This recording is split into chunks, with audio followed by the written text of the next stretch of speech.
حضرت بشر آفی رحمت اللہ علیہ سے سارا زمانہ پیار کرتا تھا۔ بغداد کا ایک تاجر کہتا ہے مجھے نہیں بابا اچھا لگتا تھا۔ ہمارا اپنا اپنا ذہن ہے نا، ہم کہتے ہیں میں نے جدھر ساری دنیا جا رہی ہے وہاں نہیں جانا، کہتے ہیں کہ وہ بابا مجھے نہیں اچھا لگتا تھا، حالانکہ سارا بغداد عزت کرتا۔ کیوں نہیں اچھا لگتا تھا؟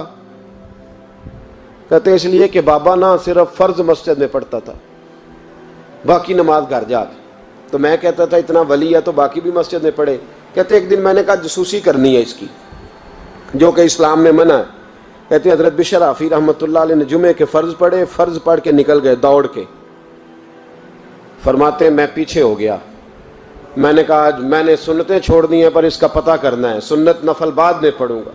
کہتے ہیں حضرت بشر آفی جلدی سے نا ایک کباب والی دکان پہ گئے، وہاں سے کباب خریدے، اور میں نے کہا بوڑھے کی عمر دیکھو اور اس کے ذائقے دیکھو، اس عمر میں بھی کباب کھائے گا۔ اوئے ہوئے، مولوی کو روٹی نے ستایا تھا، اس لیے سنت اور نفل چھوڑ آیا ہے۔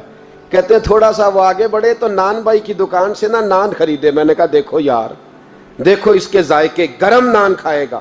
بہت سارے لوگ بغداد میں رات کی روٹی کھاتے پر یہ گرم کھاتا ہے۔ کہتے ہیں حضرت وہ نان اور کباب لے کے نا جنگل کی طرف مڑے تو میرے دل میں خیال آیا یار بڑا ہی اس آدمی کا عجیب ذہن ہے، یہ اب سبزے پہ بیٹھ کے یہاں موج کرے گا، کھائے پیے گا، اور سنت نفل چھوڑ دی، اللہ ہزاروں مرید ہیں۔ کہتے ہیں حضرت جنگل میں داخل ہوئے، تھوڑا سا سفر کیا تو کچی آبادی آ گئی۔ کچی آبادی، ایک کچے مکان کی ٹوٹا ہوا دروازہ، باہر سے کنڈی لگی۔ بغداد کے ننگے پاؤں چلنے والے ہزاروں مریدوں کے اس پیر نے کنڈی کھولی، اندر گئے، ایک فالج زدہ بابا جی بیٹھے۔ کہتے ہیں حضرت بشر آفی نے اپنی پگڑی کھولی اور اس آدمی کے منہ سے پانی نکل رہا تھا، رال ٹپک رہی تھی۔ کہتے ہیں پہلے اپنی پگڑی سے منہ صاف کیا، پھر پیالے سے پانی ڈال کے منہ دھویا، پھر حضرت اس کے ٹانگوں پہ کپڑا ڈال کے روٹی کا لقمہ توڑ کے اس کے منہ میں ڈال کے کہنے لگے بابا ناراض نہ ہونا، جمعے والے دن مجھے دیر ہو جاتی ہے، ابھی تو میں نے سنت اور نفل بھی پڑھنے ہیں، ناراض نہ ہونا، مجھے دیر ہو جاتی ہے۔ کہتے ہیں وہ بابا رو پڑا اور کہنے لگا بشر یار 14 سال ہو گئے تو روز آتا ہے، 14 سال، یہ 1 صدی کا قصہ ہے، 2-4 برس کی بات نہیں، 14 سال سے تو روز آتا ہے۔ میں پتہ نہیں کب تک لاش بنے پڑا رہوں گا، تو کب تک آئے گا؟ حضرت بشر آفی نے بابے کے آنسو پوچھ کے کہا بابا فکر نہ کر، آج کے بعد یہ جملہ نہ کہنا کہ تو میرے لیے بوجھ ہے۔ فرمایا لوگ سمجھتے ہیں کہ میں نے عبادت کر کے مقام پایا ہے، لوگ سمجھتے ہیں میں نوافل زیادہ پڑھتا ہوں، دنیا جانتی ہے کہ میری رات کی تسبیح زیادہ مضبوط ہے، پر میں ان میں سے کوئی بات بھی نہیں، میں تو تیری نوکری کرتا ہوں تو اللہ نے میری عزتوں میں اضافہ فرما دیا ہے۔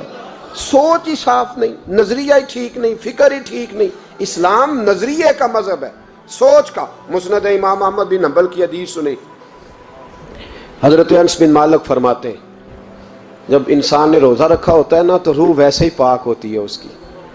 میں نے یہ سوچا کہ کچھ باتیں ایسی کی جائیں جس سے تھوڑی سی سوچیں بھی تبدیل ہوں، کچھ سوچوں کا وضو، سوچوں کا غسل، افکار و نظریات کی بھی بات ہو۔ ہم سمجھتے ہیں کہ شاید کثرت عبادت اصل ہے۔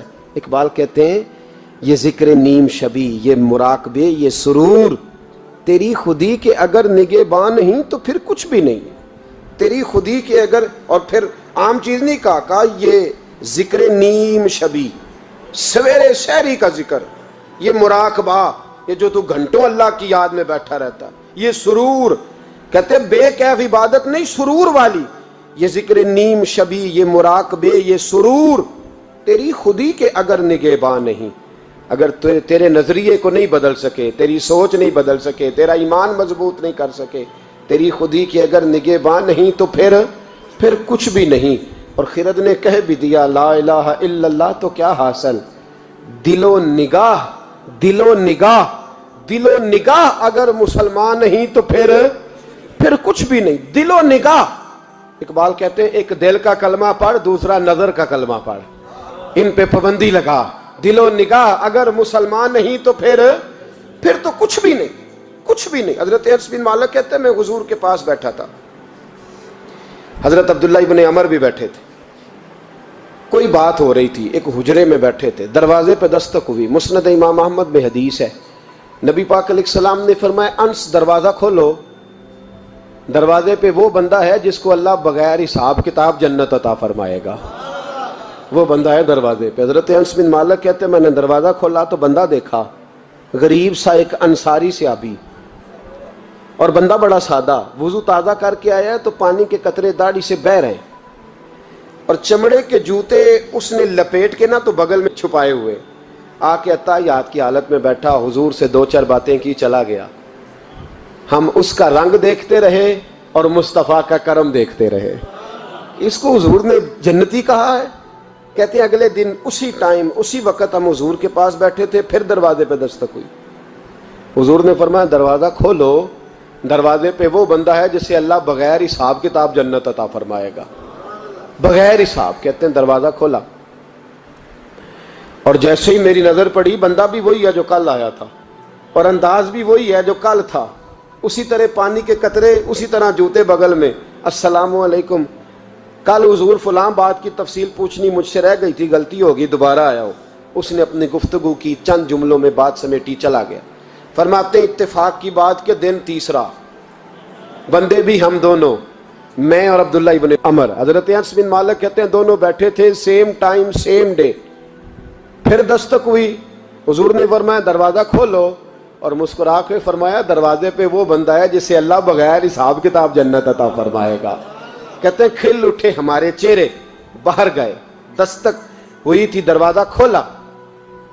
فرماتے ہیں مجھے یقین تھا وہی ہوگا جو 2 دن پہلے آیا تھا، اور میرے یقین کے مطابق ہی کام ہوا، وہی بندہ تھا جو کل بھی تھا، جو پرسوں بھی تھا، حالت اور کیفیت اور انداز بھی وہی تھا۔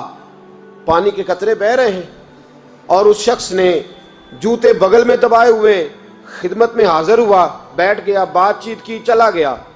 حضرت انس بن مالک کہتے ہیں تھوڑی دیر ہوئی تو حضور بھی تشریف لے گئے۔ حضرت عبداللہ ابن عمر مجھے کہنے لگے یار ویسے کتنے اس کے نصیب ہیں، کتنے نصیب ہیں، کوئی آیا لے کے چلا گیا، کوئی آیا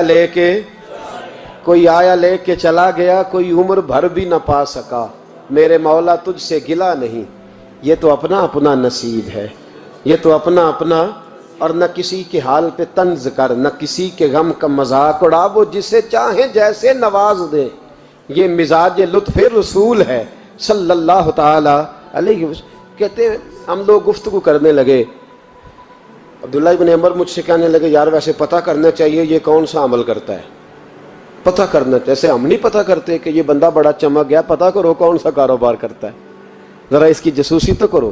اور بندے بھی بڑے سمجھدار ہیں، وہ سائیڈ بزنس نہیں بتاتے، وہ کہتے ہیں وہ جو میرا علیحدہ ہے وہ نہیں بتانا، کہیں یہ نہ شروع کر لے۔ حالانکہ انسان کے پاس جو خوبی، جو اللہ نے اسے دولت دینی ہوتی ہے، وہ اپنا اپنا نصیب ہوتا ہے، وہ گھر میں بیٹھے بھی اللہ عطا کر دیتا۔ وہ کہتے ہیں کہ پتہ کرو کیا عمل کرتا ہے، تو حضرت عبداللہ ابن عمر کہتے ہیں میں اس کے پیچھے ہو گیا، اس سے سلام لی، تو میں نے کہا مجھے 2-3 دن کے لیے مہمان بنا لو گے، مان نہ مان میں تیرا مہمان، 2-3 دن کے لیے مہمان بنا لو گے؟ تو کہتے ہیں مجھ سے کہنے لگا کوئی گھر میں جھگڑا ہو گیا، کیونکہ پڑوس میں تو تمہارا، قریب ہی تو تمہارا گھر ہے، میرے مہمان بننے کو جھگڑا ہے؟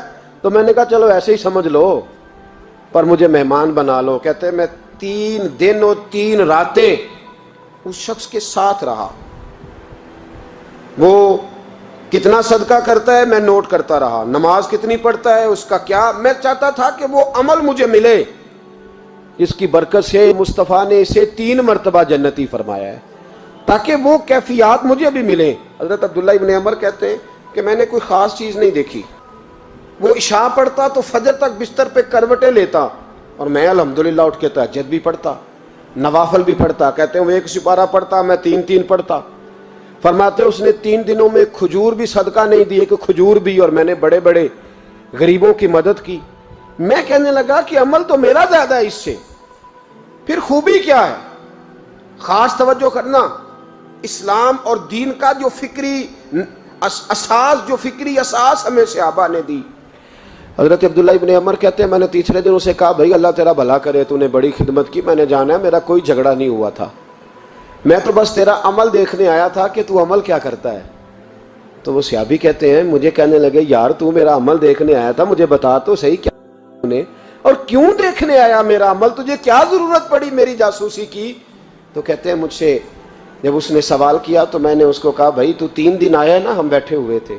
کہا ہاں میں آتا رہا ہوں۔ کہا 3 دن نبی پاک نے فرمایا اللہ تجھے بغیر حساب کتاب جنت عطا فرمائے گا۔ تو میں چاہتا تھا کہ میں ذرا جاسوسی کروں، ذرا دیکھوں، کھوج لگاؤں کون سا ایسا عمل ہے، آپ بھی ذرا دھیان دیجئے گا، کون سا ایسا عمل ہے، حالانکہ تو عشاء پڑھتا ہے اور اٹھ کے فجر پڑھتا ہے، میں تہجد بھی پڑھتا ہوں، تیرا سپارہ 1 ہے میرے 3 ہے، کون سا ایسا عمل ہے جس کے سبب تجھے جنت ملے گی؟ کہتے ہیں وہ صحابی کہنے لگے یار کوئی ایسا عمل نہیں، کوئی شے نہیں، میں اس قابل ہی نہیں، من آنم کے من دانم، جو میں ہوں مجھے پتا ہے۔ کہا پھر کوئی بات تو ہوگی، تیری مہربانی بتا دے، میں نے 3 دن 3 راتیں محنت کی ہیں، بتا دے۔